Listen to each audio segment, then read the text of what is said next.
can see my fantasy. I'm so consumed in bed. What I see takes over me. I'm blind beyond repair. It takes a load on me so tight.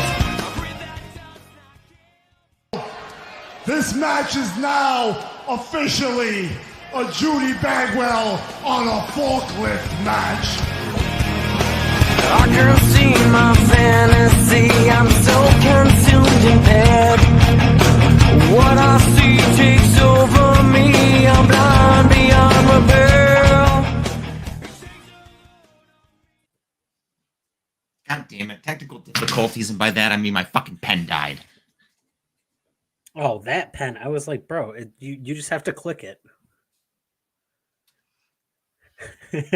Shut the fuck up! I got Oh, beer and to combat you welcome tonight. back. Oh, I don't know. Is that a record for the quickest one I've gotten from you? Probably. I don't think I've ever kicked off a show by doing it to you. So I don't know. Oh, well, I don't know. What about the Steiner Math one? Which, by the way, for anybody that's counting, 14 years and 3 days ago was the Steiner Math promo. So, we've had that in our lives for a decade and a half. Welcome to On a Forklift. My name is Clinton Davis. You can find me at PK Batman on Twitter and TikTok. You can find my partner over here at Jensen Collins 3 on Twitter. And you can find us at On a Forklift Pod. We are also on TikTok now at On a Forklift. Yep. Not my idea. It wasn't Not my taken. idea. No, it wasn't taken for some fucking reason. I wouldn't know why. I don't know why either. You know what I don't know why? Why I started the show off with Jeff Hardy? Yes. I told you, I thought it should have been Wardlow. No. It should have been Ray Phoenix and Demetrius Martin. Yeah. I don't know. I feel like there was nothing kicked off the show. There was nothing on this card besides the women's title match that told me where it should be. Mm-hmm. Like, that said, that's the main event. It's a title match. Might as well give it some honor and prestige. Otherwise, there was nothing that stood out to me that was like, hey, this is what should kick off the show. And really, a relatively mediocre episode. I don't really have any very run of the mill, very like only one noteworthy thing, and I think it's the title of our podcast, and that's we might have a heel cowboy now. Mm-hmm. We might have a heel cowboy. But let me go back to the olden days when we first started this podcast, because I did get a complaint about us, and it's that we don't go over the results. We tend to just talk about one or two things and then get sidetracked. So to appease that one person, there we go. Dynamite kicked off with the Owen Hart Cup qualifier between Jeff Hardy and Bobby Fish. Jeff Hardy won with a swanton. Jeff stopped doing the swanton. Then we got a very condensed version of the Blackpool Combat Club promo that William Regal cut.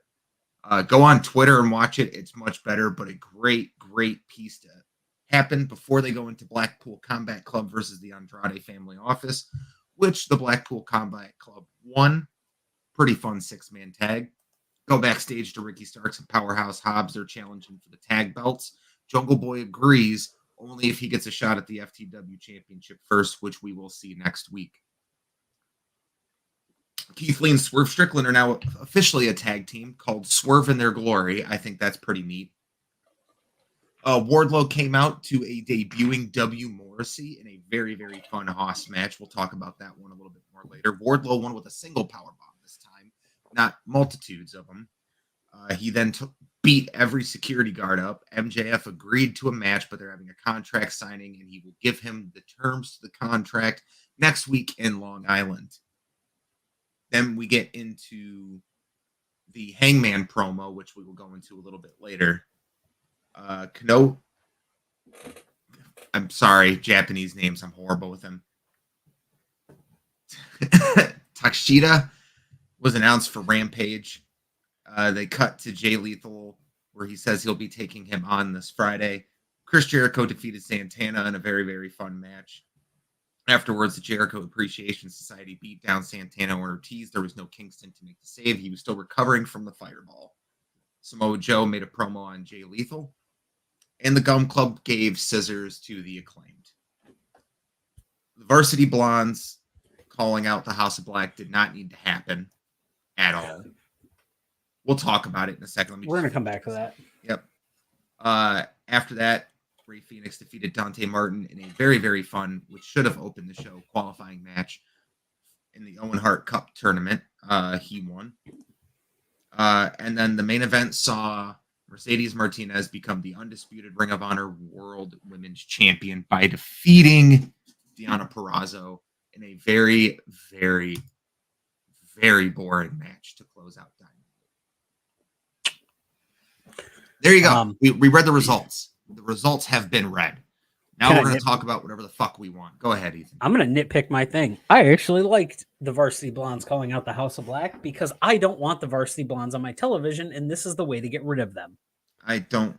It was boring. I mean, unless Julia Hart's going to join, there's no. She's going to. She's going to. It's going to happen. It's going to continue. It's shit's going to keep spreading across her face. She's going to join it, and Pillman's going to snap. This is how you get the Pillman character. Plus, I don't know when Griff Garrison's contract's up, but just.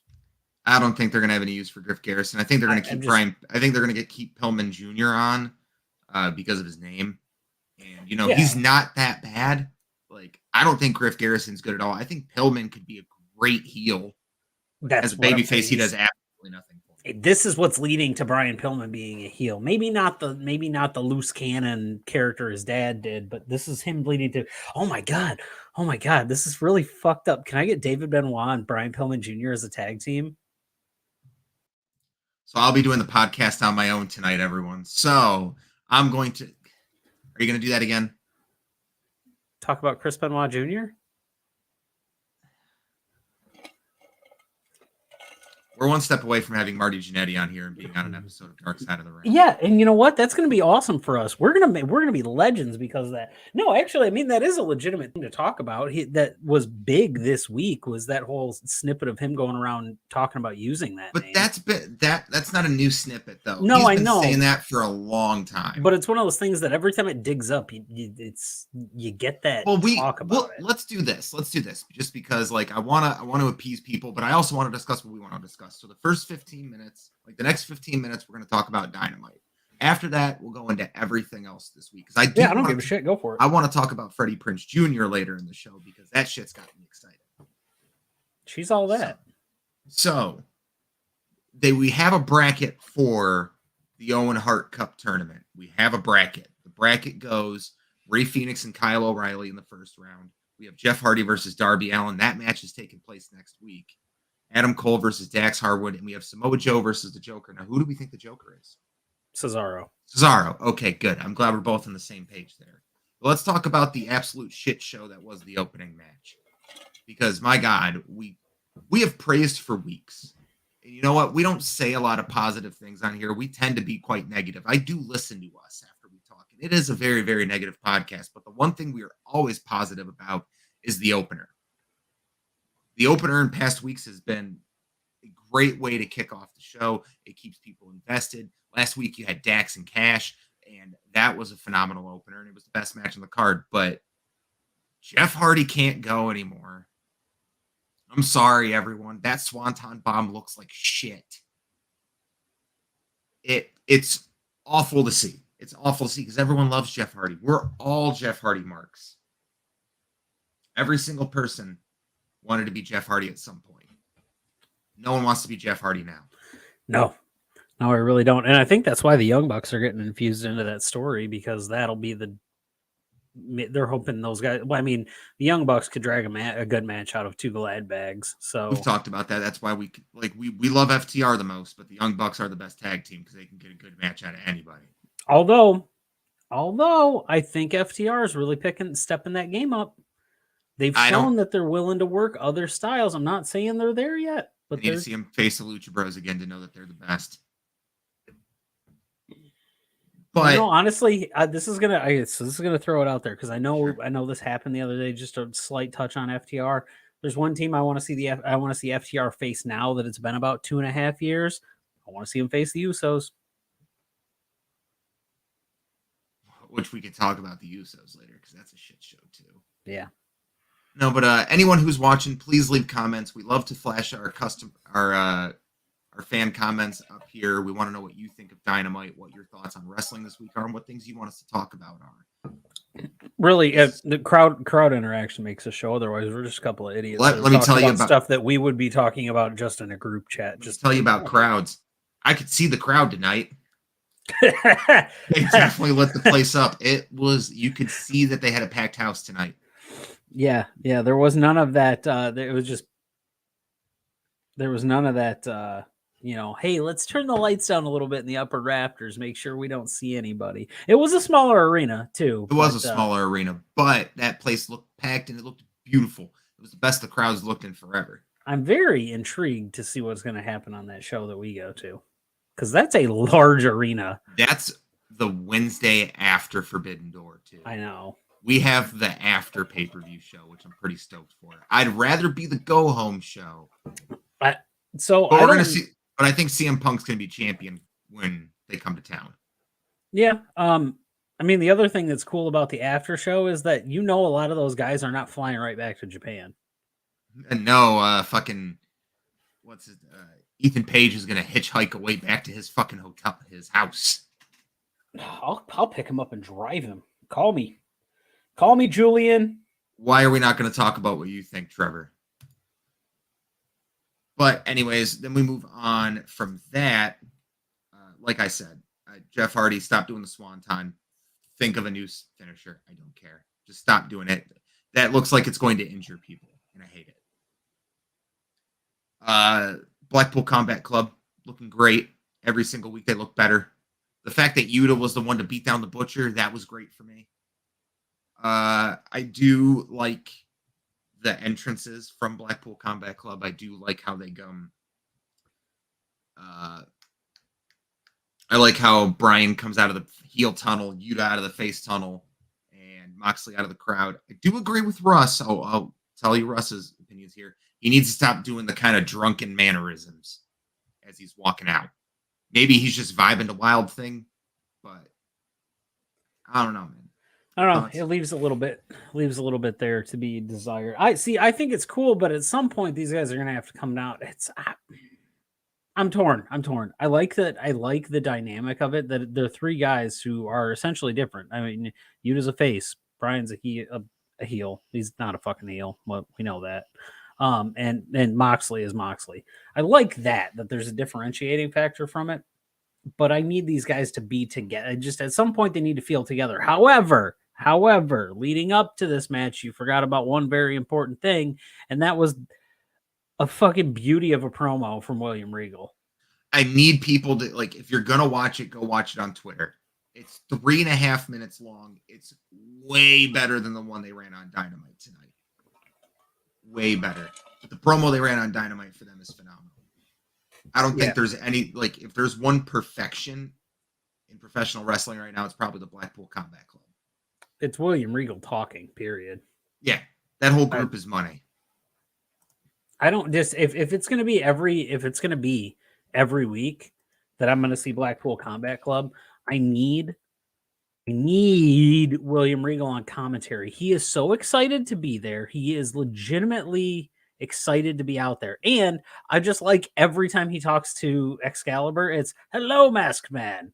It's not, it's. That does pop me every time, but we got a comment. Yeah, you got one more week in your suspension. So, well, I mean, since we're talking about one more week, coming this Monday, Ethan got so excited he dropped his drink. I'm not even We got drunk. Ethan versus Chris versus Kyle versus our reigning, defending 4-post massacre champion, Ross. Can Ethan not finish last? Can Chris come back and redeem himself after a 1-point loss? Can Kyle make a debut and win the championship? And can Russ be the first person to defend and use championship's advantage to his advantage? As we do AEW trivia next week. I'm so excited. I've spent so long working on this one. And Ethan, what's the stipulation if you come in last again? If I come in last in this pay-per-view, I am moving to the desk full time. I will be moving to the desk. I am not going to be competing, so I have to not come in last. Emma, come here real quick. Come here. Oh, is it the baby? Yeah, we're just gonna show her. Look, everybody, this is the money maker. She's gonna get us the views right there. Hi. All right, I will be right back, sir. Continue Sure, the show. I'll talk to you guys for a minute. So, everyone leave comments in the chat. I love comments. I love hearing from you all. I don't think I can overstate that enough. Also, we can take a tour of the wrestling figures in board games. Thank you, Adam Blampier, for helping me get that started. If you look up, you got some John Cena and Hangman up at the top. You got a whole fucking row of Vegeta. And then there's AEW figures behind AEW figures. I just picked up Dax. I got Dax and Cash now. Pretty stoked on those. I am a wrestling collector. I am a collector of all things. I love that shit. I am a nerd for that point. But I really want to talk about how great I think it is that they are pairing up Keith Lee and Swerve. If you're not going to do anything for them singles wise, I do believe putting those two together as a tag team, the charisma off the both of them alone is amazing. And I love it. I love the moves that those two can do together. I think the Spirit Bomb Stomp is a great tag team finisher. I feel there's no ceiling for Swerve in their glory. Cool. I'm glad we both are collecting these figures. I love collecting figures. Thank Those God. AEW figures are fucking awesome. I just picked up Cash, so I have until they release the TBS championship on a figure. I have every championship on that wall. I wish they would have done. Oh, wait. Oh, the TBS. Yeah. No, they need to do it. No, I've got the TNT. I've got the Darby Allin with the TNT. I've got Sheeta with the women's. I've got Moxley with the World, and I've got FTR with the tag belts. Does your Brody have the title? I didn't get Brody yet. Oh, I am gonna try to find Brody and Stu. yeah. Now that Stu's released. I have a feeling that one's going to come back around. Yeah, I have a feeling too. I feel like they're going to realize that they need him because I feel you need all the Dark Order there. I don't always agree with Dave Meltzer on his write-up about something, but he has a very nice write-up on Stu Grayson, and it's spot on for what he is. So he's a Cesaro. He's an underrated guy, but he's a guy you need. He's one of those solid guys. You can count on him every time he's going to be in a match. Nothing to worry about. One of the best hot tags in the business. All right. Wardlow versus Morrissey was great. That was a good Hoss match.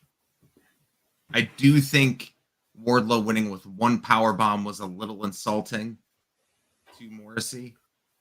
Yeah, a little bit. Considering that he had to use 4 to put away Murder Hawk and the Butcher. Maybe he didn't need 4 to put him away, but he used 4. Maybe it was. That's a good. That was point. a great looking power bomb that he did on Morrissey. That was a good one. It was not as good as the 4th one that he hit on Archer. That last one he hit on Archer, there was some oomph behind that. You know what the nice thing that I liked about those two matches were too? What? It shows that Wardlow, while he is a big guy, he's not the biggest guy that they have, but he's very effective in what he does. Okay. I agree. I do like the fact that after the match, Wardlow finally beat down security, and he's going to get his match with MJF, but we're getting another MJF Cody thing. We're getting the typical MJF formula where he's going to give the match. Yeah, on his terms. Yeah, that's the problem. So, I don't like that. I'm kind of run the mill on that because you ended up with that happening. You ended up with Cody. You ended up with Jericho. You ended up with CM Punk. It's played out. CM Punk was a little different. There wasn't all those stipulations attached to it. It was just he had to win one match. He was like, if you and a tag partner beat FTR, I'll give you your rematch. Yeah, whatever match. He got the dog collar match out of that. I think it irritates me because then you ended up with the Jericho situation as well, to where it's like, oh, you got to go through the labors or the trials or whatever the fuck it was. I'm burnt out on MJF doing that. I get he's a chicken shit heel. You don't need to prove it to me anymore. But now we're going to get to the point where when CM Punk wins this title, MJF's not going to have to. We're not going to get that because I think MJF's going to beat Punk for the belt. I think that. I'll tell you what I would have rather had instead of a contract signing next week, which in AEW's defense, their contract signings have been pretty good. Okay. I would have rather had him say, instead of I'm going to have stipulations and it'll be in a contract signing, is that I'll have you face Sean Spears next week. You beat Spears, I'll sign the contract. Okay. Just because you would have got the freak out from Spears on stage at that point. And he's very good at freaking out. All right, take care of everything for a second. I'll be right back. So, after that happened, I'm going to be honest with you. I was on a walk during all of this because it was an absolutely beautiful night. Spring has finally sprung. And here in Michigan, we have to take advantage of every day of nice weather that we absolutely have. So I was walking and I was on this. I did it through my neighborhood. Found a really nice path to go down. Not that you guys really care about any of this. It is really it is a blessing how well that they have built. They're building Wardlow up to be. I really enjoy it. Wardlow is one of those rare diamond in the rough guys that you find that you knew he was going to be something physically imposing when he first stepped onto the screen. But man, he has mic skills, which is something that so many wrestlers lack. So many guys that are really good in the ring lack good mic skills. Look at Jungle Boy. Jungle Boy, albeit he has been talking more recently, Jungle Boy is not a guy who has the mic skills. Wardlow didn't strike me as the guy that had the mic skills, but every time he puts a mic in his hand, he gets better. And the best part about it is he's not one of those guys that like he can only say 3 words. He's just like a 2 or 3 sentence kind of guy, and then he's done. He's what I would consider like an Arnold movie. He's an Arnold movie for promos. So you got to get him to do. You got to get him to do what? Oh yeah, get your mic. Sorry, I'm back, everyone. So what were you talking about? Just cue me in. Oh, I'm just talking about how Wardlow is one of those guys that was a rare find. Not only does he have the physical presence and he can go in the ring, but he's also got the mic skills. Now, they're a little unpolished, but he's getting there. He's not one of those guys that needs a mouthpiece, and that's the most impressive part. He truly is, and what sucks about it is you hate to make these comparisons to people. He's truly a Dave Bautista. Yeah, and that's all you really need him to do is be Dave Bautista. Which, speaking of Dave, great guy, love Dave. But yeah, Wardlow on the mic, he doesn't really need to say much. He's just got to go on there and want to murder people. Yeah. Okay, I mean, there's nothing more than that. After that, you had, he did finally, Wardlow snapped. He finally went after security, which was nice. It was a nice little change from the just cuff me up and go. That's when we rolled into the whole contract signing thing. After that, real short little backstage segment between Jamie Hayter, Britt Baker, Ruby, and Tony. Mm-hmm. So that it's just Tony Schiavone looks like the guy who's just trying to make sure that like kids don't fight at a sleepover. That's all I got. That's pretty funny, yeah.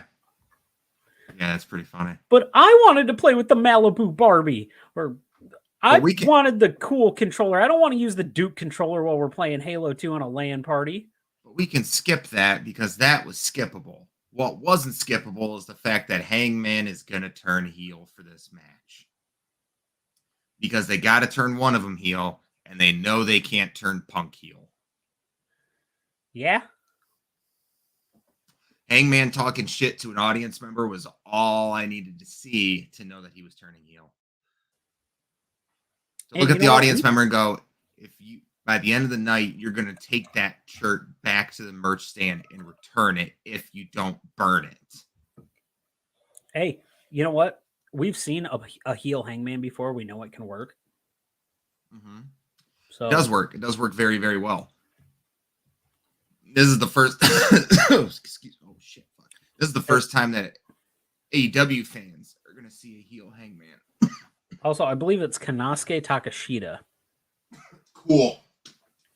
Glad to hear that. If that helps at all. Yeah, it helps a lot. Shortly after, so we did kind of just roll like commentary did that, and then we had Sanjay Dutt, Jay Lethal, and Satnam saying, "I don't need to see that. I just don't care. Get the Ring of Honor show back on the air somehow, so Sanjay Dutt and Jay Lethal have somewhere to talk. It's not on Dynamite. It doesn't need to be on there. Oh, we don't have a red carpet, right, Sanjay Dutt? And you haven't been in an X Division match in years. That's what you were best at. Stay there. Fuck you." It's true. Then we moved into just what seems to be a never-ending storyline, and it sucks because there's one guy involved in this that there's one guy in this match that I really love, and it's Santana. We're getting a War Games match. We have to. I know. Yeah, it's got to be a blood and guts between these guys at this point.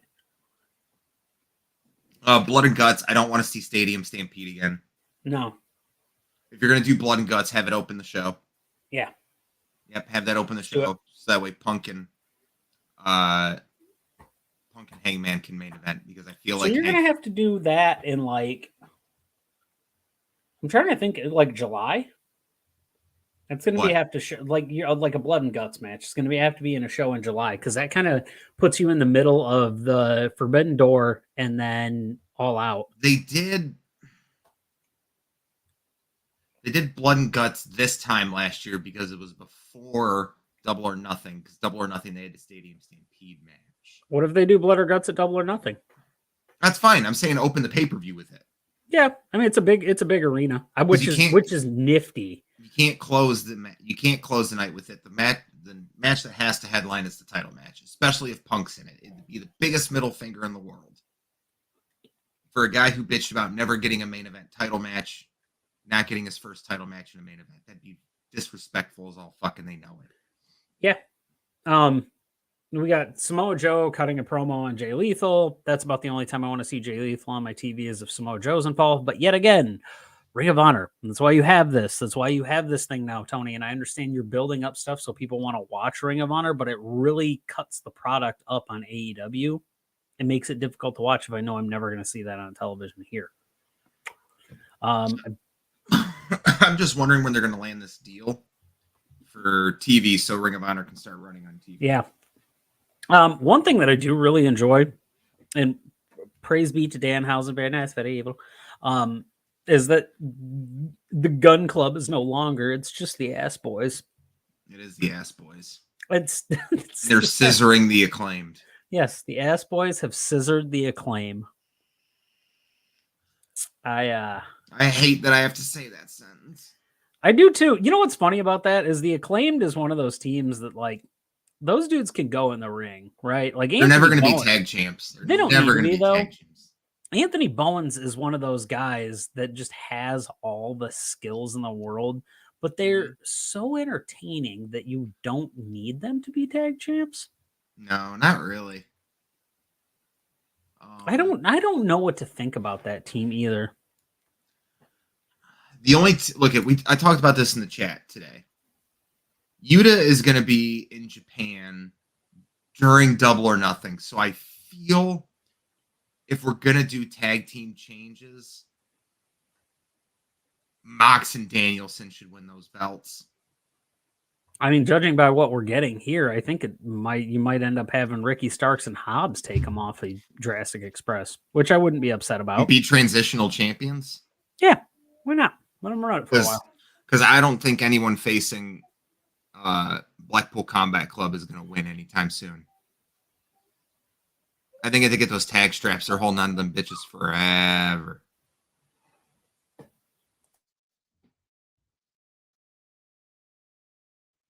Okay. I'm just getting my moderator is messaging me, letting me know about my mic. I did do a new setup on the mic. It's an adjustment period, I guess. Yeah. So we run through that whole segment. Now, right after that, we end up with the Brian Pillman thing, the Varsity Blondes House of Black. We talked about that earlier in the show. Julia Hart should have just absolutely pummeled Griff Garrison with a chair. Kick him in the dick. Mm-hmm. And she didn't. Right in the penis.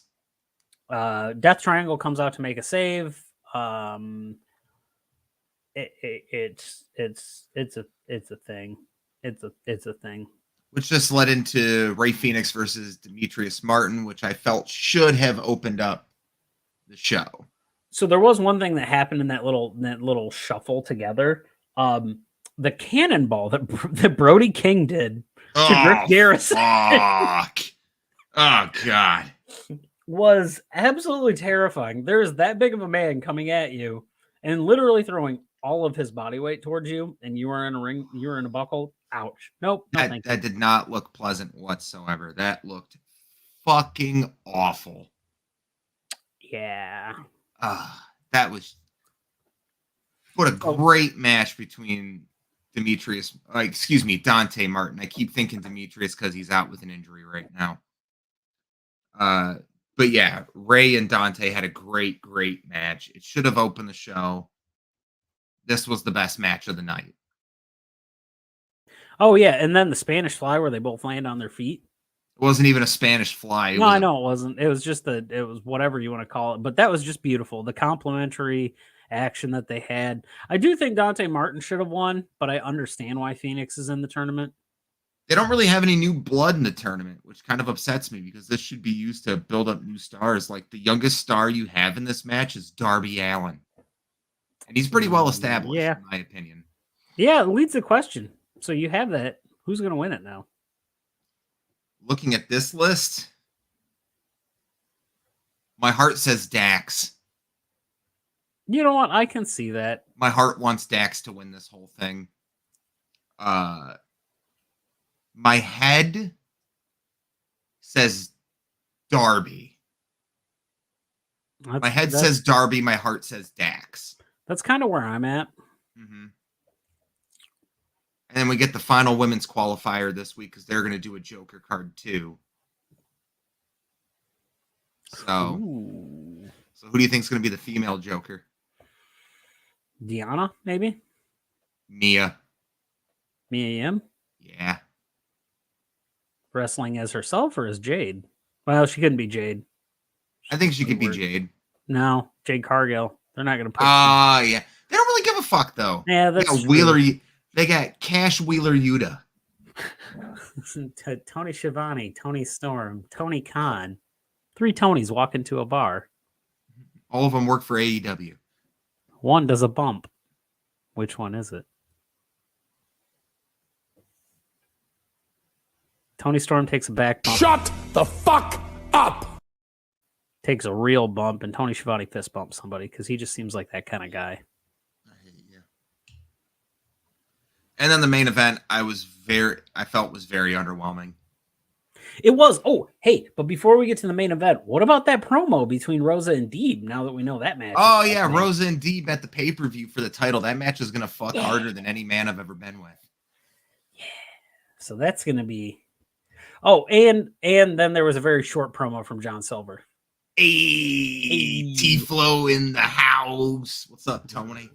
There was a very short promo from John Silver where he called himself the Meat Man. And love it. I love John Silver. Yep. Don't care that CM Punk's going to win that match, but it's John Silver. Okay, so The Miz wants to play Johnny Cage in the next Mortal Kombat movie. Can we put a pin in that? In fact, I'll do you one better. Ethan, keep talking. Do one better. I actually thought that should have been a thing. I was fine with it because the character's so over the top. Albeit back in the day, though, you know who would have made a great Johnny Cage before he grew his hair out and shit? Dolph Ziggler.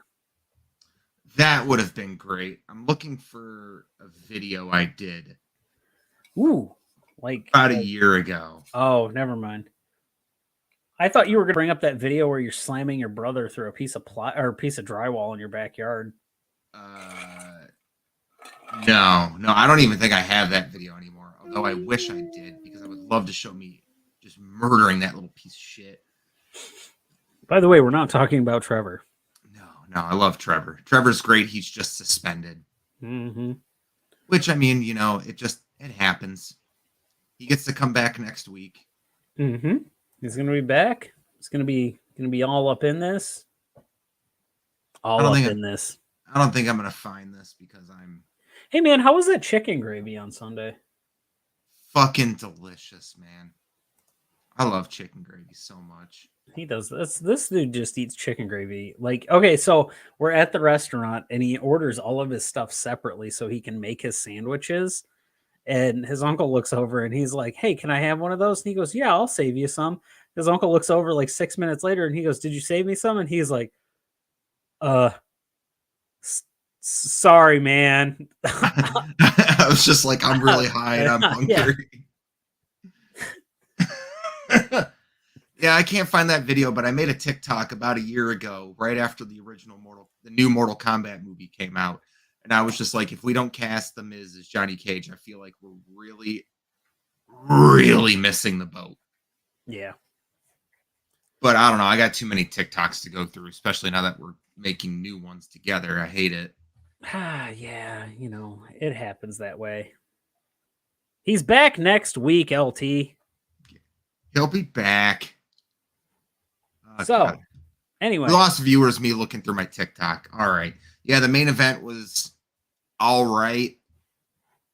Mercedes Martinez beat Deonna Purrazzo to win the title. She won with the Romero special into a Dragon Sleeper. So it was an underwhelming end to a mediocre Dynamite. Agreed. So let's start talking about more impressive things that happened. So Freddie Prinze Jr. is finally taking the step forward to start his own unionized wrestling company. He is, and I think that's really great of him. I think that shit is fucking awesome. Let me see here, because I've got what he wants to do here. I'm going to pop it up on the screen so that way everyone can see. It just takes me a minute. Brand, add overlay. So our boy Freddie Prinze, Fred Rogers. This is what he wants to do. Fred Jones. Yeah. He wants to start a wrestling company. He plans to start it in 18 months, wants a 2-hour show, has the money for a 3-year plan, storylines based in reality, men and women given equal time, wants to own the space it's filmed in. He was talking about like a rooftop venue for wrestling, which I think is a horrible idea. Oh God, yeah. No. Want it to be a SAG show and no TV contract yet. So he was talking about this fucking rooftop restaurant, like 40 stories up. And what a cool visual it would be to see. It'd be fucking dangerous. It would be like the Money in the Bank match that took place on the tower, which, by the way, I'm gonna give it credit. That match sucked dick. Otis won. So I won. Fat Ethan won. Oscar won.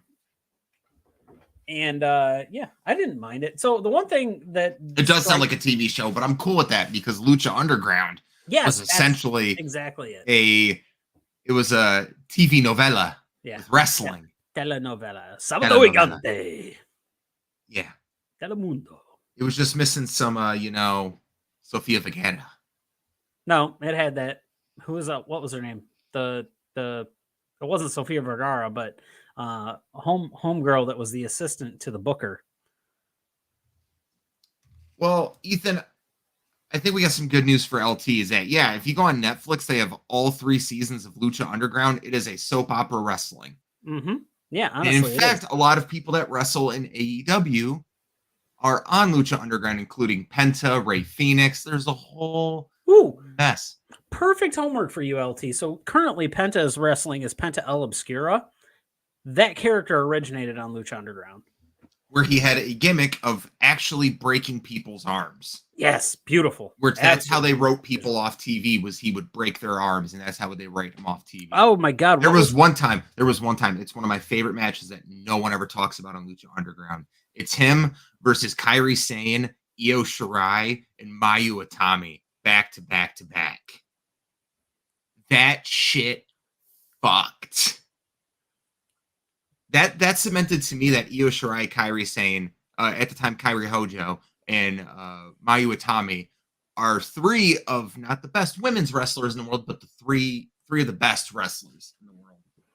And I'm glad that Kairi's back in Stardom so her and Mayu can feud again. And Io, get out of NXT. I love you, baby. You're my wife. You're my favorite. Get out of NXT and go back to Stardom. You deserve more. She does. What was Homeboy's with the black mask? Jeff Cobb? No, the other one. No, the other one. Now I'm Not about to Jeff do Cobb. Was he the champion? Muerta? Yeah. Yeah. Muerta? Anyway, he was great on that. El Muertes. El Muertes. Hey, so. Oh, and you're thinking of Melissa Santos, the ring announcer. Melissa Santos. That's who I'm thinking of.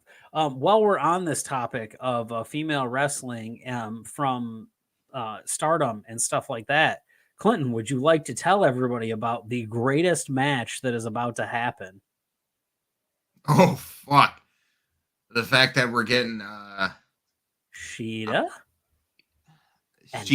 Maki Ito, baby. What up? I'm Kevin so is- high. I'm Kevin so is high. Putting himself through drywall right now. Yeah, over Shida versus Ito. Yeah. That's going to be some Joe She shit. I hope. And on that Friday, Maki we Ito get sings her fucking- entire theme song, not Maki's theme song. I want Maki to sing Shida's theme song while she's getting her ass kicked through the match. Look, if no one's ever seen it, you need to Google Maki Ito singing AEW because it's just going to show you her entrance where she sings as everyone's fighting in the ring. She absolutely refuses to stop singing to the audience to give them their performance. She's phenomenal. Maki Ito is not only one of my favorite wrestlers in the world, like she's one of my favorite people to follow. She's so goddamn funny. Oh my God. How's everyone doing tonight? LT has another message for us. I don't do homework. Got 12 years of report cards that state that. One of these days, we're going to have LT on here. I think whoever picks Attitude Era Trivia, they might have to go up against Would LT. you do LT? Would you do Monday Night Wars? If you can just, every answer is going to be Sting or Stone Cold. That's fine. And you know what? There's a chance he's going to be right. There's a real good chance that he's going to be right. The quiz coming up on Monday, because it's AEW and it's so recent, there's only 3 years of homework any of you have to do. I've tried to make it as difficult as possible. And I'm sure you did. And here's the problem. I've literally seen every televised show that AEW has put out. I cannot say that for any other wrestling company. Oh, yeah? Have you watched Dark and Elevation? No. That shit's in the quiz. Televised. I ain't got shit for Dark and Elevation. It's AEW, buddy, and you better believe. Woo! First comment from JFam. Welcome to the chat. The way I do the trivia is whoever wins gets to pick the category for the next round because I believe in a championship advantage. Listen, which JFam. just makes it funny that fucking someone, Trevor, got mad when he lost TNA trivia. No one knows anything about TNA. Besides Russ, apparently. Okay, so JFam, because you're in the thing, and we're not gonna do a fucking Wrestling Society X one. There might be a question. Don't about fucking it. tempt me. I'm just saying there might be a question about it at some point on something. But JFam, here's blinders on. Don't even hop online. I know this one. Who was the first musical guest on the first episode of Wrestling Society X? Am I supposed to answer this? No, I want JFam to answer it. I'm curious if you know if you know what it is. Actually, dude, I grew up with JFam. I guarantee you he's got the fucking DVD box set. Okay, well, here's my question for you then, Clint, without looking for it. Who was the musical guest on the unaired one that was on the box set?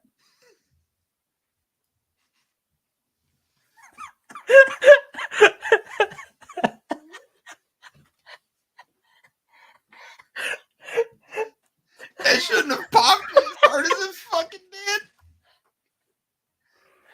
did. Yeah, you win. All right, so while we're laughing, I have no fucking idea. My God. I'll tell you that. The unaired one was. Let me tell you this. I only watched Wrestling Society X one time. I was dating this girl. I don't want to give out her name, but it's a funny name. What was that? I said, we'll talk about it off air. We're not going to call them. But the only time I ever saw it was I was over at her place and we were just watching it. It was a marathon. They only showed 8 episodes because they didn't show the last 2. I walk away and come back to free Trevor after cutting my foot open. Yo, Michael Scott, did you step on a fucking George Foreman while you're at it? Yeah, Trevor, seriously though, how'd you cut your foot? Hold on. What is it with you Davis boys and cutting your feet on shit? Cutting anything on something? I broke two toes over that motherfucker. You tried to open a bag of carrots like a samurai, like you were playing fucking Fruit Ninja with baby carrots, and you cut your finger open deep enough, you had to go to the fucking ER. You understand? I have to explain that story to people. How am I supposed to explain that? I get a call, and he's just like, here's the bag of carrots, here's a knife. I did this. Yeah. Jesus Christ. I was high cooking a roast. I hope that Trevor cut his foot open because he was like trying to save a puppy from a burning building and he had to step on barbed wire or some shit. That's why I hope. And I'm going to tell people that. Trevor, don't tell me the real reason why you did it. You're a fucking hero. That's what I know. 2021 was the first year in 8 years I didn't break a toe. I got a coffee table you can kick. No, okay, so literally the second day I move into Tony's house, we move in, we get new furniture and everything, and what do the three of us do? We start wrestling. So I go to give Ethan a flying drop kick, and as I bring my legs up, I kick the fucking coffee table as hard as I fucking could. So instead of a picture perfect drop kick to Ethan's chest, you just see me go, oh, and just fall over and die with 3 broken goddamn toes. You wouldn't think that Formica was that much of a formidable opponent, but that table fucked your life. Dude, it fucked my foot up for it was a couple weeks. I was walking with a limp. Oh man. That shit sucked. But I wanted to say thank you, Jay. I know your real name. I know who you are. Me and him grew up together. We grew up down the street. Fucking, we used to get together and we would record our wrestling matches from like what was it? WrestleMania 19 for the GameCube, and Here Comes the Pain, and we'd all get together and just do our own commentary over all of it. And it was awesome. But did you guys? Oh, go ahead. But the one memory I have of him that fucking tickles me to my day, I don't remember the kid's name, but he was playing Ocarina of Time on the N64, and we didn't have memory cards, so he was trying to beat it in one sitting. And if Jason didn't walk in that room every half hour and hit the reset button on that kid, it just sent him into a spiral. Oh my. I think about that to this fucking day. It was one of the funniest things I've ever seen was that kid finally snapped. Did you guys used to use a TV that had the VCR on it to record your shit? No, they had a TV VCR separate. So, you know, they were well fancy. They did. We all partied at their house. They had that and a basketball net. We were set and a pool. So that was the hangout house. This kid that I was friends with, Cole, which I don't honestly know if he's alive. He's not on Facebook, social media, anything like that. I've knocked on his door. His mom, like I know his mom still lives there because like the house looks the same. Still plants in the windows and stuff. Shout out to Miss Carter if you're still hanging around. Anyway, so he had like cool shit.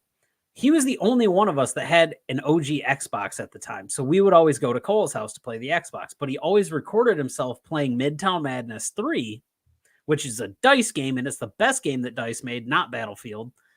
So we would play that, and he had the TV VCR combo. So he would always put in a tape and just hit record, and we would just have some wacky shit that went on. His house was dope too, because his dad had like a recording studio in the garage, so we used to go out there and fuck with the bass and everything. And there was a just one of those houses that like he was like white trash cool, like that's how it was. And I grew up in Inkster, so a lot of us were like white trash nerds. You know what? This was East Ipsy, so I mean, you know, like at Jay's, like we had 2 places we played Halo. We went to Game Crazy on the weekend for the tournaments, but to settle fucking disputes, we went to Jay's house. And there was no screen looking. There was no screen looking involved. We had there was a TV in one bedroom. They would set up a TV in the kitchen, and there was the TV in the living room, and we had a fucking little switch box that we connected everything to. To the kids who don't know, you didn't plug things into Nintendo Switch. When you wanted to play online with your friends without screen looking and cheating, you just plugged everything into a little box that ran 4 Ethernet cables into 4 different Xboxes. Yep, it did. I'm old. No, we are old. We are old because Tony can attest to this. The place that we used to go to settle scores was Psy Games. Mm-hmm.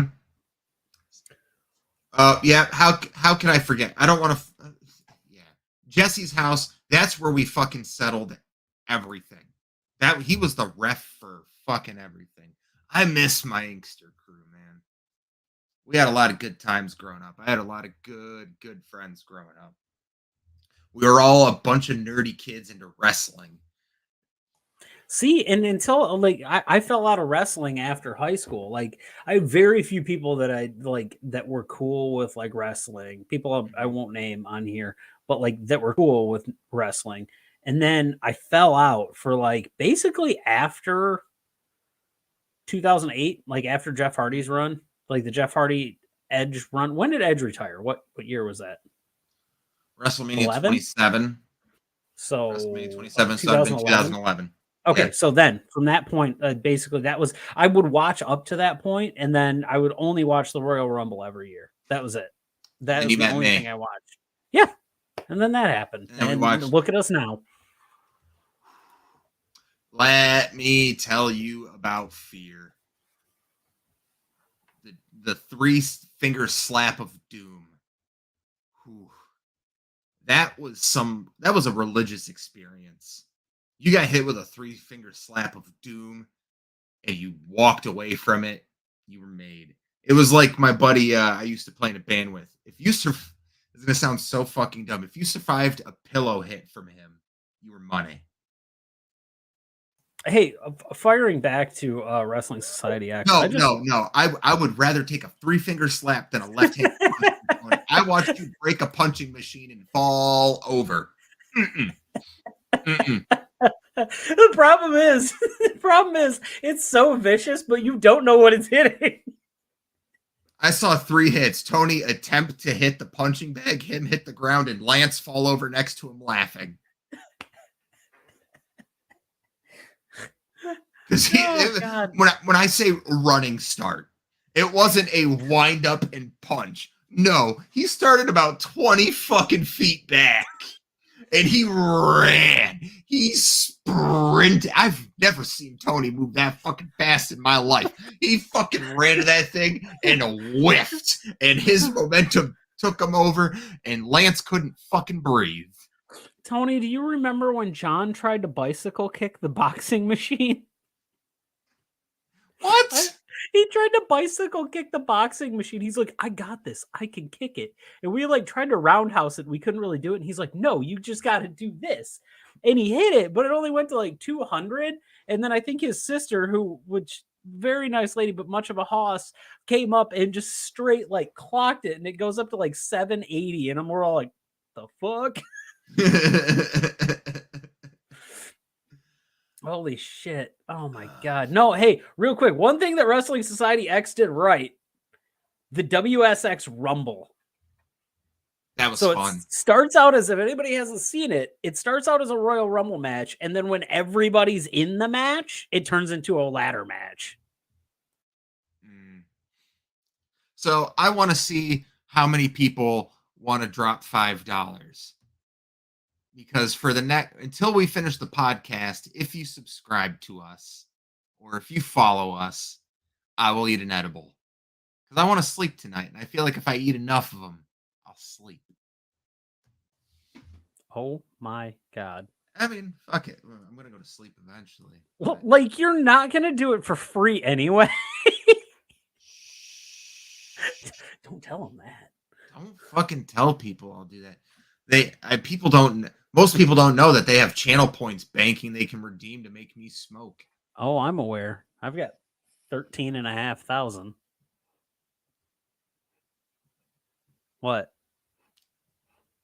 13,500? Yeah, 13,500 channel points. LT, how many do you have? Because LT redeems that shit like a motherfucker.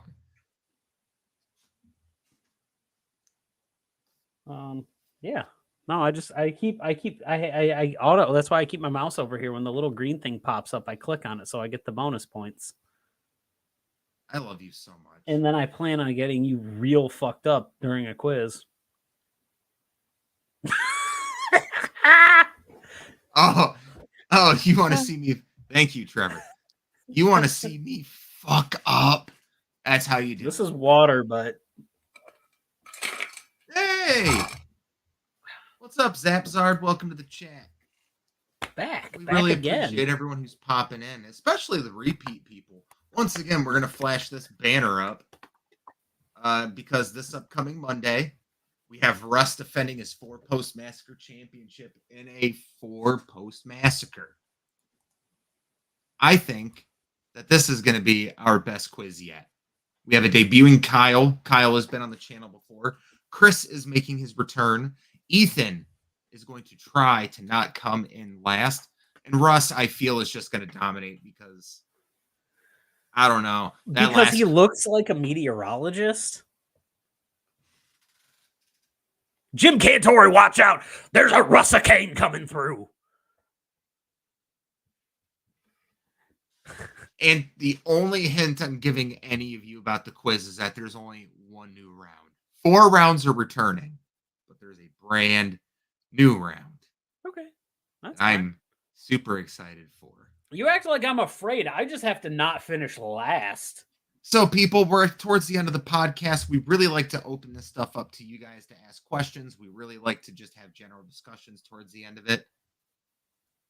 I don't know. That title looks like it's on Russ's shoulders right now, Trevor. I hope you do, Tony. I hope you do. That's what she said. But look at her now. No, so what do you want to talk about towards the end? We're at the end here. Let's talk about how they changed a tag title unification match into a 6-man tag for WrestleMania Backlash. And how you put the guy that's holding both your primary titles in the match just to have him on the card, but not actually have him do anything of value. Yeah. Real great booking there, Vince. Clinton versus AZN? Who's AZN? I'm a little, if that's slang, I'm not hip with the lingo. I'm an old man.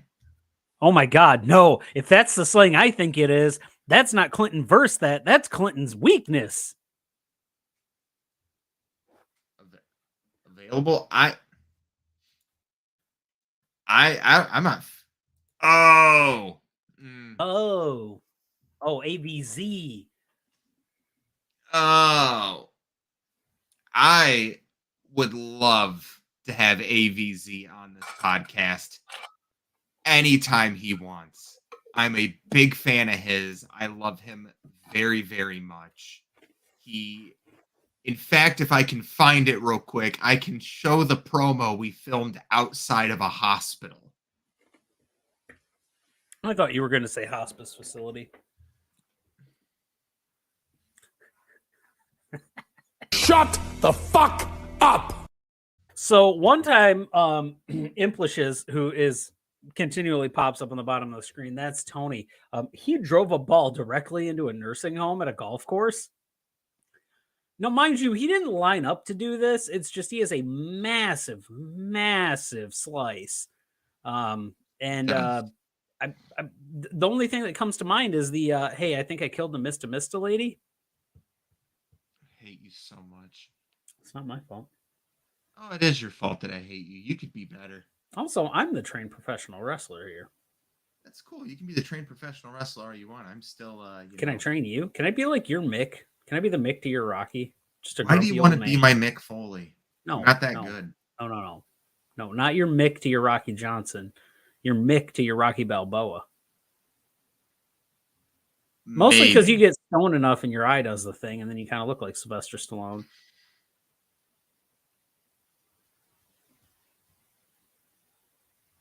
Or Shawn Michaels. Oh, Stop. Jesus Christ, no, it's not that bad, bro. You just get sleepy, that's all. Yeah, my eye starts to list over. Half of your face gets sleepy, the other half doesn't. My God, why is it so hard to organize videos? I don't know. It's because you're trying to look through it in this thing. I got it. I found it. I'm downloading this now, and I'm going to put it on the stream real quick. Adrian! Adrian! Dude, it is a continuous roast of Clint, Zapzard. It is a continuous roast of Clinton. It is. It always will be. That's okay. I just tried to eat ice with the lid on my cup, if anybody's concerned. But I'm going to share my favorite indie wrestler. I'm going to share a promo that him and I filmed before a Poppy concert. And I want you to pay attention to my eyes when I show this video, because I'll explain after. Oh, hi there. You know, I've just been released from the hospital for the emotional trauma that I just had to deal with from learning that I'll be facing Jamie Eternal at Friday Night Fire on the 21st of February at the Diesel Concert Lounge. And I just... It hurts. All right. Thank you. Not only will I be facing this monster and veteran of a man in his debut, but he's going to have a manager, Joseph Harvey. Another straight, white, cis male that tried to oppress me the last time that I was in a match with a man with a manager. I turned my back for 1 second outside of the ring and he accosted me and molested me for what felt like an hour. There must have been 30 men beating me from the outside. If it wasn't for that, I would have not only destroyed my last opponent, but I would have been victorious on my debut on Friday Night Fire. This is ridiculous. This is unfair. It's okay, it's okay. The general manager, Giuseppe Colonna, is headed out for me since the moment he met me. Not to mention that ridiculous, straight, white, cis male. Oh, that incel commissioner breeding. Oh, this is ridiculous. I feel like there has to be something that can be done before this match. I need something. I don't have time. I don't have my own manager. Ah! Oh! No, it hurts! Buddy, what's wrong? What's wrong? Hurts my feelings! My feelings! Okay, listen. Oh. Come, breathe. Look, let's go to Starbucks. Okay. Let's go to Starbucks. Okay, Starbucks. Okay, let's go to Greasy Target. Frappuccino. Let's go to Oh my Target. God, Olga's.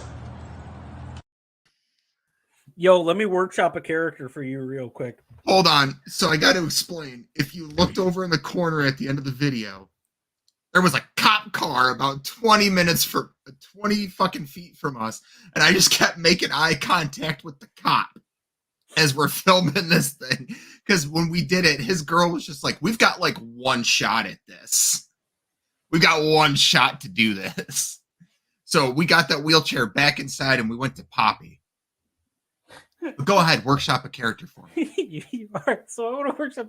It's a wrestler, and it's not that they leave a letter out of a word and it just turns into something completely different. So instead of needing a manager, they need a manger. They come to the ring and there's a whole fucking activity scene on the stage. Are you building up the shalom on the range? I mean, that gets to. I just want to see somebody in a hardcore match use baby Jesus as the victory weapon.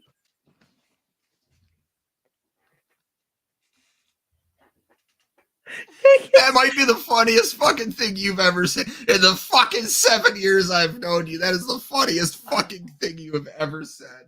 Oh my God, I just want to see. Oh my. It's because I can see. Here's the dumb shit, is I can see the scene in my head. So they're fighting. They're on the ramp. He's crawling up towards the nativity scene. The guy just.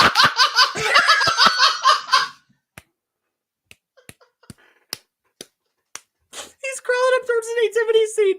Dude's getting hit in the back with Joseph's cane or the wise man's cane, whatever the fuck it is. He's down. He's in the straw. He reaches in. He grabs the cradle. Other guy's showboat and turns around and just gets fucking mollywopped with Jesus. Oh, that's the real come to Jesus moment.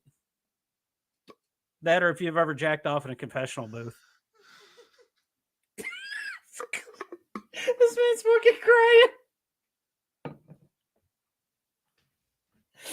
I don't know if there's any indie bookers out there that can make that a reality for me, but I would be my God, super happy if you did that for Paul me. Bowser, if you're listening, Holy shit! City Championship Wrestling. If you're listening to this, let me make this match a reality for you. Murder.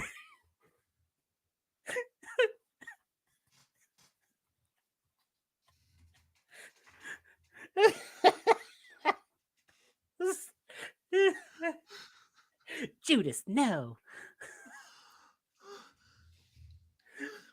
Oh my God. Oh my God. Wow. I know I keep saying that. But really, what if that's somebody's oh my goodness. It's a Windy Chew moment. You grab the baby Jesus, go to hit him, poof. Dude in a real life, like a full size, like white Anglo-Saxon Jesus shows up, and then he hits the dude with a Judas effect. Kevin shows up. Yeah. No, Horstat Calhoun. Oh yeah, Horstat Calhoun shows up with the rest of the Calhoun family.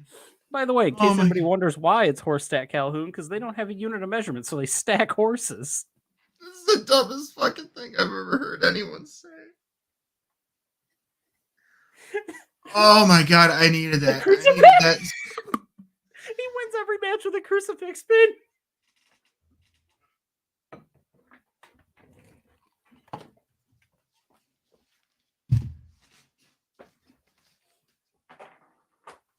The show is LT's now.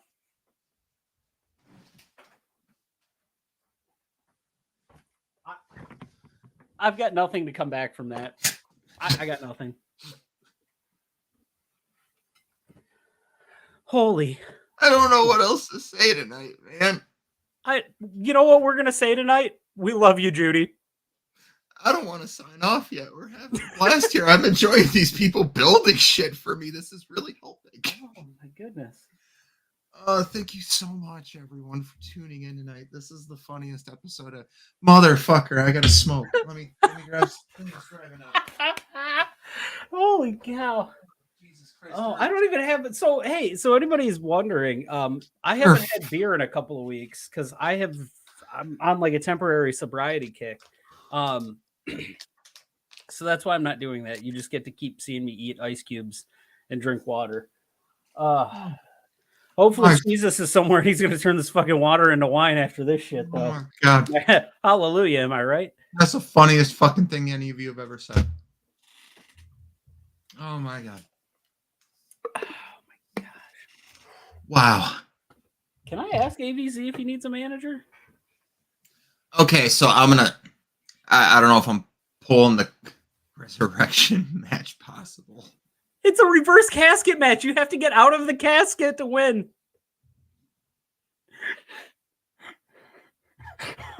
Buried alive, whatever. I don't give a shit. It takes him 3 days, though. I had this idea that I pitched one time where it was I wanted to go out into a crowd before a wrestling event started and get signatures from like 9 people and give it to AVZ and have him just go into the ring and go like, I have 9 signatures saying this match should not take place tonight. Oh, fuck. So you have the normal match on. Yes, that's exactly it. Undertaker's entrance is still slower. Undertaker takes 3 days to walk down to the ring. That's why he just pops up at the end of the ramp now. Wow. Oh my gosh. Oh, fuck, you're Arrowhead. Oh, wow. What a Whoa. So what we're gonna do here? What a banger of a way to get through the end. Almost as much of a banger as it was that they used to put those nails in his hands. I'm going to gift a random sub to one of our watchers. Let's see who gets it. Fucking Trevor gets it. Damn it. Congratulations, Trevor. I'm in such a good mood. You got a 1-tier sub gifted to you today.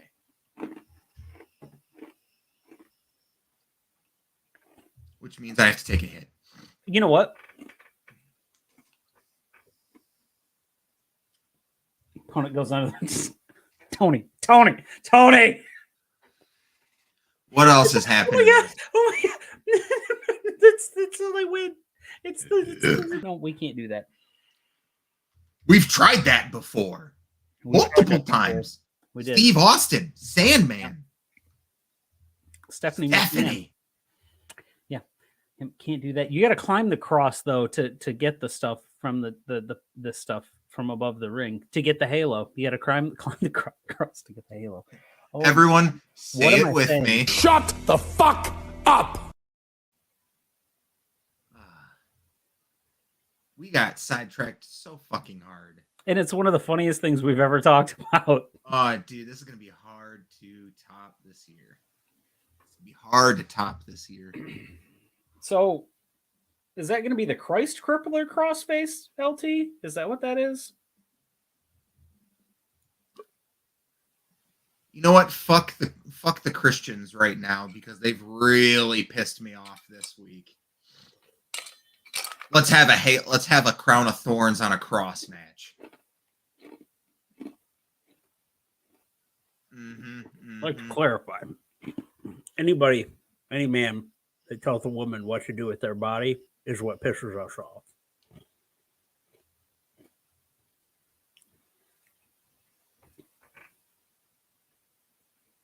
You know what? I'm in for this, but I want one of those old nativity scene Jesuses, like the porcelain head stuffed with like goose down feathers, so it's real effective. And it's slightly damp, so it's heavier. And it's in a burlap sack. Put Jesus in a burlap sack and beat the fuck out of somebody with it. AVZ, if you're still in the chat, next week, do you want to come on for like a little 15-minute interview?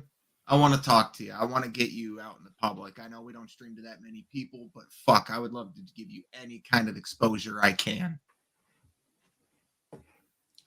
No, I want a straw-filled one for the theatrics. Yeah, it's just... Oh, wait, so when the head pops off, it's just the straw sticking out? Like, is that where... Gam Gam's a whore. That's what I'm thinking. The head rolls off. There's a little vial in there. It's the blood of Christ. You put it in your mouth, spit out the blood of Christ at somebody. We got to get back to work on those putting Kevin into a movie every day kind of thing, don't we? Yeah, we do, honestly. Or you do, I guess. Because I was starting to work on the Harry Potter series. Bro, I was going to do all 8 and then just release them as one big group. I'm not going to flash him on there because Kevin doesn't want his face ever shown on here, which I respect him for it. It's okay. He said he might appear in a lucha mask. Yeah. I was going to make a TikTok using Kevin's face. Like, just... Hell yeah. Yeah. Hell yeah. Beer fest match would be fun. Somebody's going to die in a tank of beer, though. That's how you win. You push your opponent into a tank of beer. It's like a Mimosa Mayhem match. Yeah. But you get like to use like weapons that might be found in beer pong games, like a ping pong paddle that you can shove up someone's ass. Ooh. Just the handle? That's not that bad. It wasn't the handle. Wasn't the handle. Shit, pancakes for weeks. No, tips. Jesus. R.I.P. landfill. Yeah. But we got his brother, Gil, who we then renamed Landfill. Can you just call me landfill? Just feels like we already know you. What a fucking bullshit like thing in a movie too, just to have a little bit of drama. You know what that reminds me of? Elias and Ezekiel. That's how we make the connection there. Shit, pancakes ever since. However, I do like the running theory the running joke of somebody get a hold of Damian Sandow, Aaron Stevens, and have him come back to play Elias. That'd be fucking funny. See how what? I just was in a car accident. Don't worry about it. Yeah, my face it just looks a little different. He's got the beard. He just as long as he doesn't cut his hair, he can do it. Yeah. Man. Oh my god. God, I love wrestling. This might be my favorite Rustless podcast episode we've ever done. We will never get Weed Fest, and that's a crime. Yeah, because too many fucking idiots died doing the beer Olympics. Yeah, it is. I know a few idiots that are doing that every year. I go to it. It is the funniest shit in the world to watch. People try to stumble over themselves drinking beer. Let me tell you this. I went to the beer Olympics that my friends held last year. Midway through, after drinking beer for about 3 hours, they were like, you know what event we should do? Liquor and ice cube trays. So they put 12 shots of liquor in ice cube trays. Everyone had their own fucking ice cube tray and they had to drink it with a straw. I left after that event because that's when everything was getting shitty. I did what I always do because I am a gentleman. Irish goodbye. I went to Braze and got 60 hamburgers and 30 fries. I brought it back and I left it there and I grabbed 2 burgers and a fry for myself and I left. Where's the pop up the meme of me looking at a yeah, essentially. And I don't know, man. I smoke all day. LT, I would be. It would be. I know I can't outsmoke I'd be 2 hits and I'm passed out on somebody's couch. Like, and it's just from breathing hard. I've got a few friends that I know I can't outsmoke. I've got a few of them, but 90% of my friends I can smoke circles around. Can I keep up with them drinking wise? No. I had one of these tonight and I'm buzzed. That's how low my tolerance for alcohol is. This is what, 6.8%. Was that M43? Oh, it's other ones. It's made by the people who make this. Yeah, it's the same people. Lynette just buys me beer and I drink it. She gave me a couple today as I was because I went and picked her up and picked up her dog for her, and she was like, "Here's some beer." I was like, "Thank you." We've got 10 people in here right now. That's a hell of a way to do that. We do have 10 people watching. Well, I think. What is everyone's thoughts on wrestling? I'm still enjoying all the comments. I really, really appreciate everyone in here tonight. LT, you're the best mod I could have ever asked for. Trevor, even though you're suspended, you're our favorite tech intern, and we love you. And I appreciate people like Zapzard and Tony and Jay being in the chat tonight, being active. I appreciate the fuck out of all of you. I'm also very, very buzzed right now, so. You'll never believe this, but I fucking hate wrestling. You know, man, wrestling is the worst part of wrestling. Don't worry, I was crossing my testicles when I said that. We're all good. Oh, I thought we were crossing dicks. That's what we normally do. I've only got one on right now. I want Elias' storyline is BS. That's probably one of the shining moments of Raw every week is the Elias segments and the Ezekiel shit. It's funny. WWE's doing comedy right for the first time in a long time, and I've been really, really enjoying it lately. The only problem is they're doing it with the wrong guy, with Owens. Mm-hmm.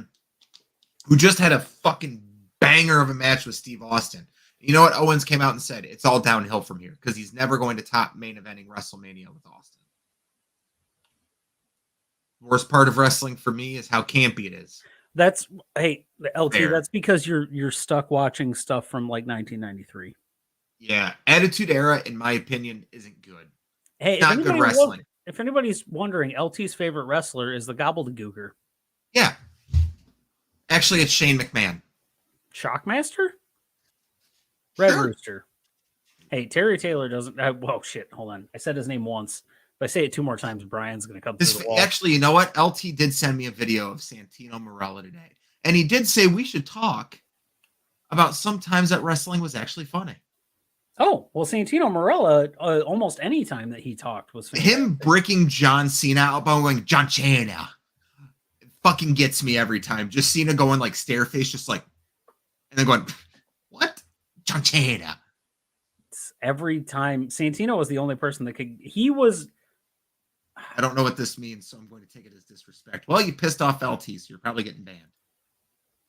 I'm waiting for my account for my Twitch to go down. Sitting here going, that has happened.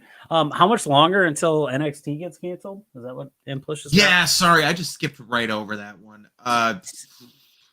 Probably not going to get canceled, but they're probably going to redo it again here soon. NXT 3.0. It's just going to be tits. It's just going to be 2 hours of Nikita Lyon. 2 hours of Toxic Attraction. There are 2 very good members of Toxic Attraction, and then there's Mandy Rose. She's a lot better than she was, for the record. I will give her that. But consistently competing in the ring makes that happen. Yes, Nikita. Nikita Lyon. Oh, no. I'm so sorry, LT. For anyone who doesn't know, there's a game called Escape from Tarkov, and the creator of the game is named Nikita, and he is, I'm quoting here, a fucking asshole. Apparently, right now there's a feud going. We talk about gaming on here from time to time. Most of the time, it's wrestling games, but we spend off. Right now, there's a feud thing going on where like, if people don't turn in like $1 trillion or rubles or whatever the currency is in that game, he's killing a vendor. So he's essentially holding this vendor hostage. And if people don't pay enough money, by the certain time they're killing him off and he's not coming back. Well, goddamn. I had a dog named Nikita. He apparently said he paid it and got nothing. And Nikita got hit by a car. I bet LT wishes Nikita would get hit by a car. A lot of stressful nights on fucking that game that we have played. I'm glad I'm not. But I did re-download Warzone just so I can see what this Godzilla shit's about next week. I keep going back to Rainbow Six Siege right now. I just want to see the Godzilla stuff. I don't give a fuck about the rest of the game. Don't care a little bit. I don't give a fuck about Call of Duty. I haven't in years. I think the last time I enjoyed it, LT and I were playing Black Ops 3. Whatever one had Jon Snow in it. That was the last one I ever ran through with the campaign. Ghosts? No. Let me see here. Wow, that was bright. Call of Duty Black Ops 3. Infinite Warfare. Okay. Well, it was whatever. It was when we were both working at GameStop together and they gave us that game for free. I don't know if I'm supposed to disclose that, but I haven't worked for the company in 7 years. So fuck it. Stat. I haven't worked for it since Destiny 1 launched. Let's put it that day. That was my last day. I don't remember. I concur. Oh, I remember. We were one day a week, and then I would hear something about some game that was like, it's a roguelike action type. And I'm like, I don't care. I don't care. Thoughts on the UK show. That is when you run Roman Reigns versus Drew McIntyre. I think Shinsuke should have been paired up with RK Bro for this pay-per-view.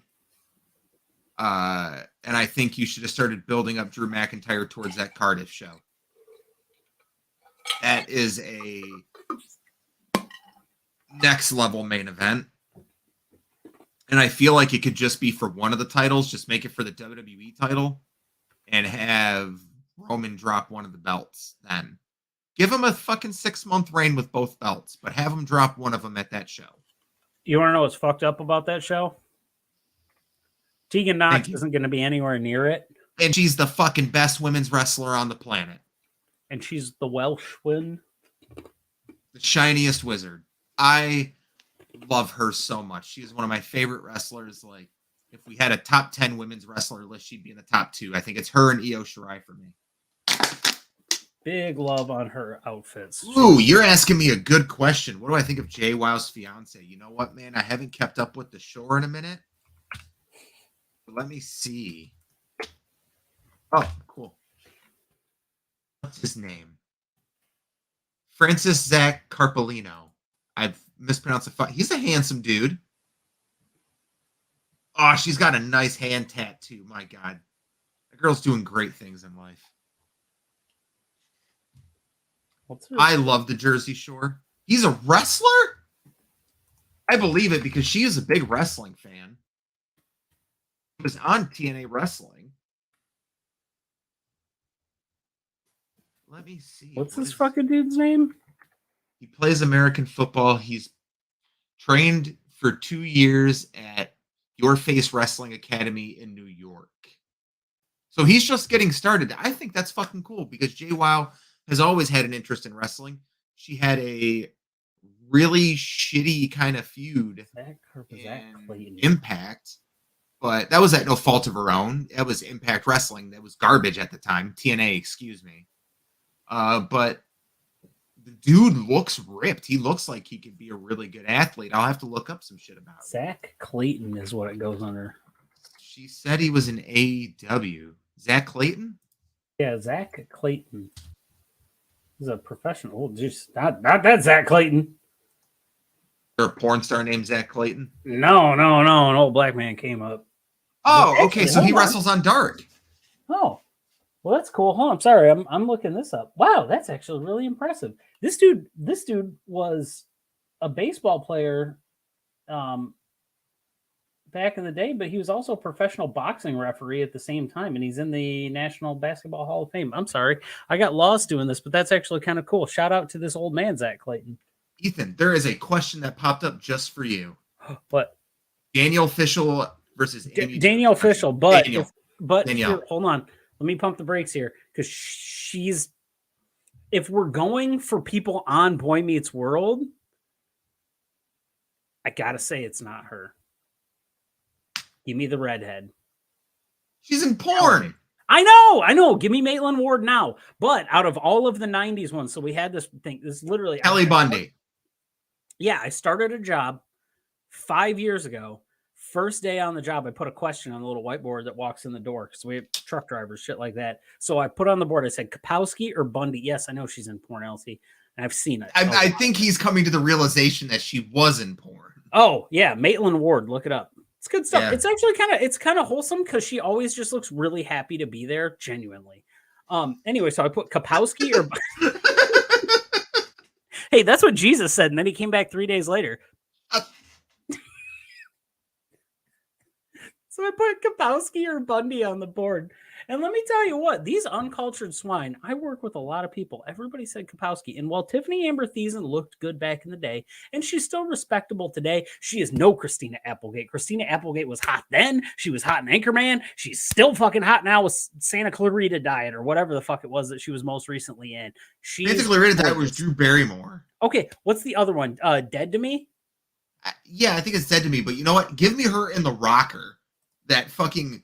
Oh my God, the Rainn Wilson movie? Yeah.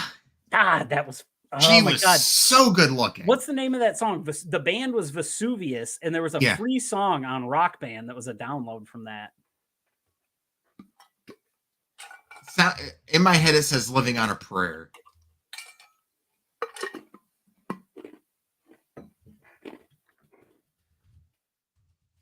All right, let me see. I'm looking that song up. We really get soundtrack. Fuck. Promised Land. You know what? It's an underrated movie. Great cast. A lot of actors before they got big. Oh, yeah. And a young Teddy Geiger. Pre-breakout Josh Gad. Mm-hmm. Emma Stone right after she did Easy A. Mm-hmm. Rainn Wilson while he was in The Office. And, of course, Christina Applegate, because she's beautiful. She's a beautiful, beautiful person. She has aged as well as Jennifer Aniston. And I don't think she gets enough credit for that. And she went through breast cancer, so big props to her for getting through that battle. Yeah. Also, I want to take this one moment real quick while we're joking around to... It is Mental Health Awareness Month. So I really, really just want to take a second here to talk to you guys about the importance of mental health. Mental health is an important thing between the two of us. I know we both share the importance of keeping yourself in check. We both use BetterHelp.com. I'm going to gush here for a second because my therapist called me on Tuesday. We had a talk about everything, and then he asked me what my hobbies were. When I told him I do a podcast about wrestling with my best friend, he was just like, is it about AEW? And then I had after our session was over, we had a 20-minute long conversation about wrestling and how his favorite wrestler and how him and his wife watch AEW every Wednesday and how his favorite wrestlers are Sting and Darby Allin. And he just went, oh, that's who Ethan and I dressed up as for Halloween. We went as Sting and Darby. And BetterHelp.com, if you're thinking about it, just do it. I can't recommend it enough. 24-hour support. They send you journal entries to write about yourself every day. They give you a little bit of homework to consistently keep you working on yourself. And I feel myself getting better every day. I feel like I'm starting to love myself again, which is a problem that I have. And I just want to share that with you all so that way you know that you're not alone if you're struggling with your mental health. That's it. We can move back on. Yes.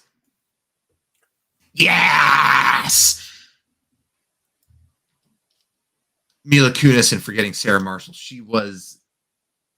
Dude, can we just talk about Mila Kunis in almost anything? Mila Kunis and Ted? Mila Kunis in Friends with Benefits? Was that the right one? It was either that or Just Friends. They're the same fucking movie. Pretty sure it was Friends with Benefits because Emma Stone was in Friends with Benefits. Yeah, it was. Wow. I know it was the same movie, but it's Mila Kunis. Oh, her and Black Swan as well. Okay. Literally Okay. Mila Kunis and anything. Hey, so we stand Mila Kunis. I made Also- a TikTok earlier today saying we stand 4 people in general on this page. We can keep adding that list. We can just make a list, and I'll flash it up on the screen. I definitely want to add a bunch of y'all folks on there because you guys are phenomenal. Judy Bagwell, Buff Bagwell. Is it because you wrote him and he still ain't calling? No, he's just Here, saying- I'll do this one to myself. I deserve this. Shut the fuck up! Were you upset because your brother wrote or got his autograph on a starter cap and it never made it to you because it was, trunk of his car? Went over the bridge? Anything? Shut the fuck up! Damn, man. I really want to gush about our fan base. Our fan base is LT Shiny Sides is timed out Arrowhead 734 for 60 seconds. Good thing you can't shut my mic off. He can though, so I'll wait till the 60 seconds is up to unmute. it's really sad, isn't it? I thought I was God. I thought I could control everything, but I can't. I can't control shit. Best TNA match. Ooh, Now, if we're threat. talking, if we're talking the best, it's the triple threat. If we're talking my favorite, it's probably Elix Skipper and Christopher Daniels versus America's Most Wanted in the 6 Sides of Steel. I think that is the best cage match of all time. The Ultimate X that we watched last year. Oh, the 6-man? The 6-man, yeah, with That that was insane finisher thing. I really, really like This that. this insane submission chain from hanging from the one, yeah. But that's Impact. That's not TNA. Okay, that's fine. I can deal with that. Then it's the triple threat match, or yeah, it's probably the triple threat match. One I hold near and dear to my heart is because it was the first pay-per-view after WCW that me and my dad watched together. I really like the cage match between LAX versus Christopher Daniels and AJ Styles from Bound for Glory. Whatever one happened in Detroit. I can go off a list on good TNA matches. The AJ Styles Abyss 6 Sides of Steel match from Lockdown. That match is great. I know she's kind of a heat magnet, but Tessa Blanchard versus Gail Kim is great. Tessa Blanchard versus Sami Callihan is great. But that's all Impact as well. Motor City Machine Guns versus Beer Money it was the best of 5 match. It was the one that they were going through that series. Beer Money had 7 entrance themes together. Yeah, I agree. Styles Daniels versus Ultimate X, the No Surrender match, that one's really good. LAX is great. I hope they come out and help out Santana Ortiz and Kingston. First of all, may the 4th be with you, everyone. Order 66 today. I'm too old for that. They can't kill me now, Adam. I'm no longer a Padawan. I don't know who Adam is. Adamant. LT is adamant that I get taken out by Order 66. Shut the fuck up. You're making it worse. I know I am, and my laptop's dying because for some reason this fucking thing's not. Yeah, she did. She also married Bully Ray in the really shitty storyline that they did. And I wrestled with having to see Brooke Hogan on my television. That was probably the best professional wrestling you've ever done. Mm-hmm. You're right. It is. This podcast is going way longer than I thought it was going to go today. It is. And are you ready to sign off? yeah, well, I do appreciate all of the input that we've had from everybody tonight. This has been fantastic. This has been the most interactive one we had, and if we keep having these, please, everyone, I'm gonna do it one more time. So just go through the spiel. Let me get in my best announcer voice. This upcoming Monday, we have the 4 Post Massacre 3. We have our defending champion Russ looking to be the first person to defend the title against Kyle, a newcomer. Chris, the returning second place, lost by 1 point in the first one. And Ethan looking to not finish last. And Ethan, will you please remind the people what you are giving up if I finish in last place in the next quiz, you are going to see me take a seat on the desk next to Clinton, and I will be administering the questions and most likely unfunny puns as well. So let's hope. Turn off all notifications except us, but also remember, we go live every single Wednesday at 10:05 on Twitch and on YouTube. YouTube, you can watch the replays the next day. I'm trying to get better at the Spotify thing, but it's just so much work to cut the audio and then upload the audio itself. It's just annoying. I feel like we got 2 places you can watch us. Figure it out. Nice thing is, if you use the YouTube Music app, I think it'll come through on there as well. It will not. I'm working on that. Once it works on that, I'm good. I don't care about Spotify. I don't care about Apple Music. I don't care about that shit. I'll figure that all in the long run. Or, our tech intern will get on it. Our tech intern will get on it. When he's back, but I'm getting Forrest Whitaker eye real bad. We really appreciate on everyone. behalf of Lee Daniels, the butler, he's Clinton Davis.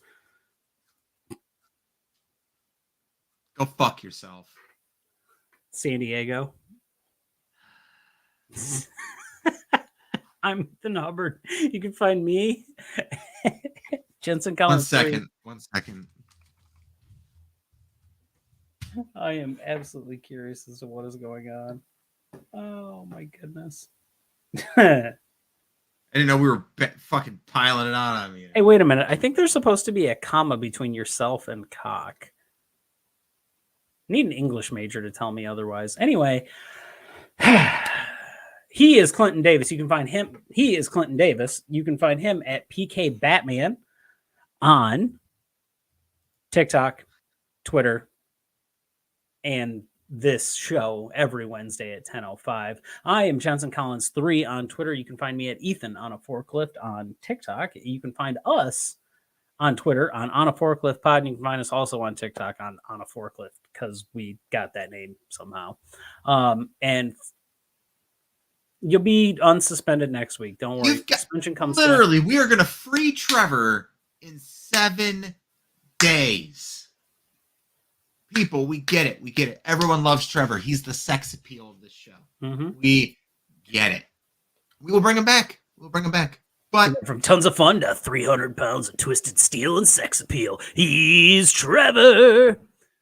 Well, if you had a fun time, we would really appreciate if you tune in Monday at 9 p.m.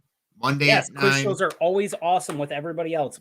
One thing that we must say real quickly about the quiz show, if you know the answer, please do not put the answer in the comment section. Some of us actually have the stuff streaming up here as it goes. Oh, I'm turning that off. I figured out how to turn that off for you guys where you can't put in the comments. I'll actually just minimize my screens. I just have them up to monitor. Anyway, so like we said, we are on a Forklift Pod. As always, we love you, Judy.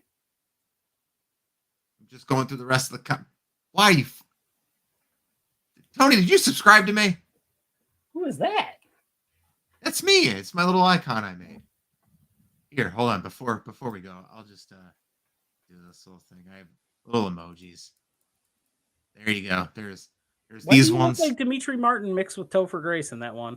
This one is my Tom from Facebook face. Oh. I was standing in front of a whiteboard. You are. No, we're gonna sign off with a video. We're gonna remind you all why you missed Trevor. So until Monday, everyone. The final scores for the first ever 4-post massacre. Ethan in last place with 47. Matt in third place with 56. In second place with 68 points. It is Chris. In first place with 69. Nice! Trevor Davis!